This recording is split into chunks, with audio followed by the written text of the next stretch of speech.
কি কস? Russell viper রে কামড় দিছে রে। ওরে না কি কই কামড় এখনো দেয় না, ধর যে পার কাছে আইছিল। কি কস? এনে রাসেল ভাইপার সাপ? সত্যিকার কথা, আইরে আল্লাহ রে, এই পাবনা তো যে রাসেল ভাইপার চলে এসে কি কবো। আলিফ তোরা সরিয়ে যা অমুক সরিয়ে যা। আলিফ কত বড় রাসেল ভাইপার, ইরে আল্লাহ তুগা ভাই কোনে ছিল? এই যে ওই যে বেড়ার কাছে, ওই দেখ ওই জায়গা ছিল। আমি যে ওই জায়গায় তার মিথ্যে কথা, এনে সাপ আছে। সাপ আছে সত্যি, কেবা সাপ জানিস? কেবা? ওই রাসেল ভাইপারের তাই হচ্ছে চারটে ঠ্যাং আছে, মানে কেবাজিন কাল হাঁসের মতো দেখা যায়। আল্লাহ, তোর কথা শুনে হাসবো না কাঁদবো। সাপের কোন চারটে পা থাকে? চারটে পা থাকে না, সাপের চারটে পা থাকে না। রাসেল ভাইপার সাপ ওর গায়ে যেবা সাপের গায়ে যেরকম থাকে সেই রকমই। আলি পাই অমুক যা সাপ, সত্যিকার কথা কই যে সাপ, সত্যি সাপ। তুমিও দেখবে, দেখো দেখো আলি, আমার রাসেল ভাইপার কামড় দিবে ছিল। ওই যে রাসেল ভাইপার কামড় দিবে ছিল, তুমি কি করবে রাসেল ভাইপারে?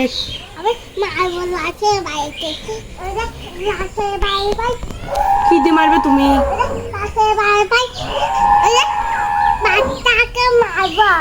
রাসেল ভাইপারের বাচ্চাকে মারবে? রাসেল ভাইপারে কি মারা লাগবে? রাসেল ভাইপারে লাঠি দিয়ে মারা লাগবে। ও আমার কামড় দিবে ছিল। আলিফ, তুমিও রাসেল ভাইপারে কামড় দিবে, বুঝছা? আলিফ, দেখি তুই কামড় দিবি, তোর দাঁত আছে। তুমি রাসেল ভাইপারে কামড় দিবে?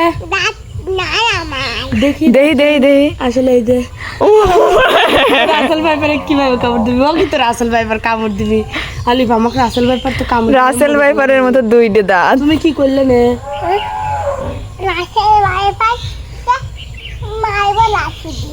লাঠি দিয়ে মারবে রাসেল ভাইপারে? রাসেল ভাইপার খুবই পাজি সাপ। ও এমনি জানিস রাসেল ভাইপারের সাইড দিয়ে ঠ্যাং তাই। ওই তো রাসেল ভাইপারের যে সাইডে ঠ্যাং হয়, এই প্রথম তো শুনলাম। কে রাসেল ভাইপারের সাইড দিয়ে ঠ্যাং হয় না? রাসেল ভাইপারের চারটে ঠ্যাং হয়, তাহলে তুই অন্যটা কি সাপ দেখছিস। দেখলাম? আমার গ্রাম অঞ্চলে যে বলে ঘুই সাপ আছে না, সেই ঘুই সাপ মনে হয় দেখছে। তাহলে মনে হয় তাই হবে, মানে ওই গাও যাওয়া ওই সাপের গায়ে যেরকম এরকম দাগ থাকে না রাসেল ভাইপারের অজগরের মতো দাগ, ওই গুই সাপের গায়েও তাহলে ওই দাগ দেখছি আমি। যে ওই দিক গেছি গুই সাপটা আমাকে দিয়ে, তাহলে ওই রাসেল ভাইপারটা আমাকে দিয়ে, তাহলে ওই যে বেড়ার পাশে দিয়ে দৌড় মারছে, আমিও দৌড় মারছি। আমার ওইটি রাসেল ভাইপার। আল্লাহ, ওরে আল্লাহ, তাও যে অল্পের থেকে না, যদি ওইটা রাসেল ভাইপার হতো তাহলে তো এতক্ষণ কামড় দিয়ে দিল না। আর তুই কি বাইসে থাকলো না? আর শুনছি নাকি রাসেল ভাইপার মানুষ দেখলে আর তাইরে আসে। যাই হোক কি কব, তাও যে সাবধান হয়েছে আল্লাহ। আসলে তোর কি কব, তোর বাড়ির চারপাশে এত জঙ্গল, দেখ তো কত জঙ্গল। টিকটিকিও ঠিক কইছে রে, আসলেই জঙ্গল। আসলে কুমোর গাছ দিয়ে সারা বাড়ি ভরা, একদম সারা বাড়িটাই একবারে। দেখ তো চারদিক দিয়ে খালি জঙ্গল আর জঙ্গল। তোর বাড়িতেই তো সাপ থাকবে, আর কার বাড়িতে থাকবে? শুধু জঙ্গল আর এই জঙ্গল। বাড়িতে সাপ থাকার জায়গা আসলে। আর আমি তো মনে হচ্ছে আসলে এটা রাসেল ভাইপার সাথী, কিন্তু কারণ তুই করছিস যে আসলে এখন একটা কথা কি, সবারই সতর্ক থাকা লাগবে, বাড়ির চারপাশে পোয়ায় পরিষ্কার রাখা লাগবে। আমি তো মনে হচ্ছে তুই যে করছু যে ওটা রাসেল ভাইপার, আসলে মনে হয় তাহলে রাসেল ভাইপার লয়, ওটি তাহলে গুই সাপি। আসলে সবাই সাবধান না থাকতেন, এই বাড়িতে এত জঙ্গল রাখবেন না কেউ, সবাই পরিষ্কার পরিচ্ছন্ন হয়ে থাকবেন। আর এখন যে রাসেল ভাইপারের মানে উত্তাপ বাড়ছে আর কি, চারিদিকে শুনতেছি, এখন আমার পাবনাতে আসে নাই। আসলে আমি তাহলে ওইটা গুই সাপ দেখছি, আসলে সাইডে ঠ্যাং আছে আর কি। আর রাসেল ভাইপারের তো সাইডে ঠ্যাং নাই। আপনাদের সন্তানকেও দেখে শুনে রাখবেন এবং চারিদিক পরিষ্কার করে রাখবেন, যাতে আপনার সন্তান সুরক্ষা থাকে, ভালো থাকে। আসলে রাসেল ভাইপার তো ছোট বড় মানতেছে না বলে সবাইকেই কামতে। আচ্ছা, সাপ কোনদিন ছোট বড় মানে? তোর কথা শুনে যে কোনো মানুষ হাসবে, বুঝছিস? না তাও কি, আমি সবার তো মানে কি কব, আমার খুবই ঠান্ডা লাগছে, আমি আর কথা কই পারতেছি না, আমার মানে প্রচন্ড ঠান্ডা লাগছে। তুই এমন ভাবে কইছিস, আমি সত্যিই ভয় খাইছি। আমি ভয় খাই নেই, আমি যে ভয় খাওয়া খাইছি, তোগারে ভাই তার আসা যাবি না। তোকে ভাই খালি জঙ্গল আর জঙ্গল, দেখ তো চারিদিন মাস খালি জঙ্গল। এখানে আম গাছ, এনে কুমোর গাছ, শোনে ওটি কি গাছ, সিম গাছ, এত কে গাছ গাছালি হবি, একাই হয়ে গেছে। এত কে গাছ গাছালি হবি। আবার আম ধরছে কি দেখ তো, কত সুন্দর আম ধরছে, কত আম ধরছে রে, এত আম খাবো কব রে একা একা। দেখ তো তুই আইসে খাস। আলিফ আম গাছ ওটা তো ওটো আমার ছাওয়ালা আম গাছ উঠতে পারে, দেখ আলিফ রাসেল ভাইপার কলি আছে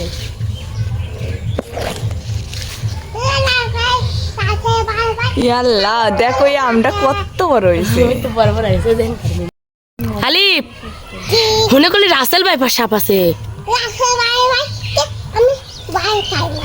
তুমি ভয় পাও না তাই নাকি তুমি একটু ভয়ও পাও না কত আম ধরছে দেখো অনেক আম ধরছে আলিফ হ আম ধরছে অনেক পারো না কাঁচা আম পারো না কাঁচা আম ভালো লাগে পারো না রাসেল ভাইপার কামড় দিবি নি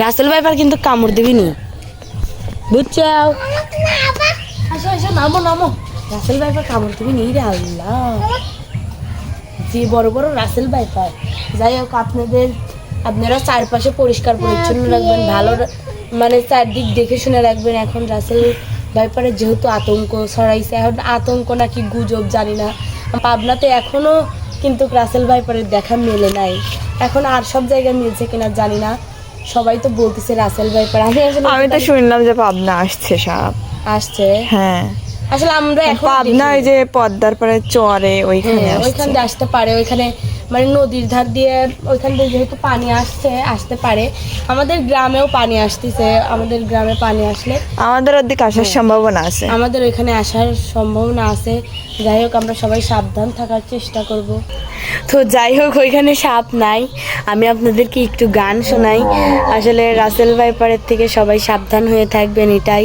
আশা করি সবাই সাবধান হয়ে থাকবেন যাই হোক আমি এক খালি গান শোনাই আসলে যেহেতু আপনারা আমার গান ভালোবাসেন আর আমি ওইখানে মূলত গেছিলাম আমি কুমোর খোঁজার জন্য আসলে কুমোর পাইলাম না যাই হোক একটু গান শোনাই আপনাদের এইদিকে যে আমি একটু ভয় পেয়ে গেছি আসলে ওইটা গুই সাপ ছিল ওইটা রাসেল ভাইপার ছিল না একটু গান শোনাই আপনাদেরকে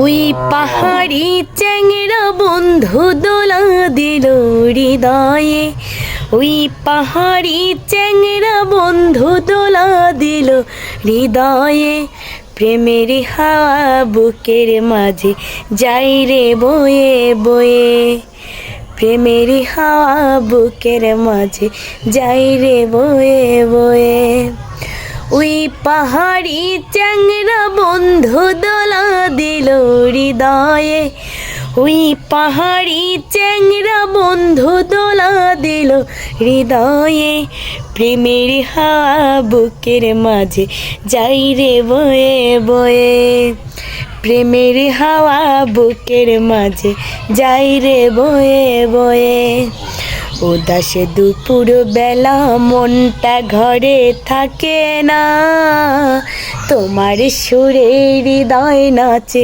ধিনতা না না না উদাস দুপুর বেলা মনটা ঘরে থাকে না তোমার সুরে হৃদয় নাচে ধিনতা না না না যতই আড়াল হইবা তুমি কাছে তত ডাকবো আমি যতই আড়াল হইবা তুমি কাছে তত ডাকবো আমি একটু ভালোবাসো আমার হৃদয় যার করে প্রেমের হাওয়া বুকের মাঝে যাই রে বয়ে বয়ে প্রেমের হাওয়া বুকের মাঝে যাই রে বয়ে বয়ে প্রেমের হাওয়া বুকের মাঝে যাই রে বয়ে বয়ে প্রেমের হাওয়া বুকের মাঝে যাই রে বয়ে বয়ে যাই হোক একটু গান শোনালাম আমার খুবই ঠান্ডা লাগছে প্রচণ্ড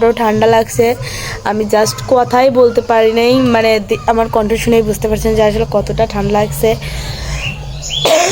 মানে শুধু কাশি হচ্ছে আর কি যাই হোক আজকের ভিডিওটা আপনাদেরকে সতর্ক করে দিয়ে আসলে রাসেল ভাইপার থেকে সবাই সাবধান হয়ে থাকবেন এটাই চাই যে সবাই সাবধান হয়ে থাকেন আজকের ভিডিওটা এই পর্যন্তই সবাই লাইক কমেন্ট শেয়ার এবং সাবস্ক্রাইব করে আমার চ্যানেলটির পাশেই থাকবেন সবাই ভালো থাকবেন সুস্থ থাকবেন আল্লাহ হাফেজ